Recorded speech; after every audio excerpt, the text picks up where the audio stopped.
পরিবর্তন মুশকিল হলেও পরিবর্তন দরকার। নিজের অতীতের সাথেই বর্তমানের পরিস্থিতির সাথে নিজেকেও সেইভাবেই পরিবর্তন করতে করতে চলতে হবে। গতানুগতিক একই রকম ভাবে চললে হবে না। আর এই পুরোটাই কথা বললাম মেন্টাল স্টেটের উপর। জয় হিন্দ বন্ধুরা, আমার স্টাডি চ্যালেঞ্জের আজ ডে 43। সকালে ঘুম থেকে উঠে মেডিটেশন করেই পড়তে বসে পড়েছিলাম। সকাল থেকে ওয়েদারটা মেঘালো, বৃষ্টি হয়তো দুপুরেই আসবে। মাঝে একটা ব্রেক নিয়ে ব্রেকফাস্টের জন্য ডিম নিয়ে আসি। ব্রেকফাস্ট কমপ্লিট করে পড়া কন্টিনিউ চলতে থাকে।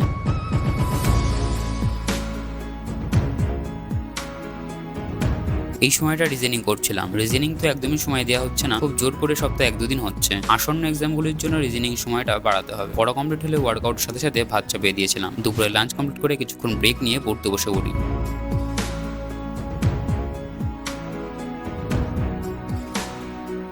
মাঝে কিছুক্ষণ ব্রেক নিয়ে পড়া কন্টিনিউ চলতে থাকে। এই সময়টা ম্যাথ করছিলাম। সপ্তাহে একদিন রবিবারে আমরা বন্ধুরা দেখা করি, একসাথে আড্ডা, ডিসকাশন আর চা খাওয়া হয়। তো সন্ধ্যেবেলাটা ওখানেই ছিলাম। ফেরার সময় ভাবলাম একবারে রুটি নিয়েই রুমে ফিরবো। সেই জন্য জেঠিমার দোকানের সামনেই দাঁড়িয়েছিলাম আর এদের সাথে একটু টাইম পাস করছিলাম।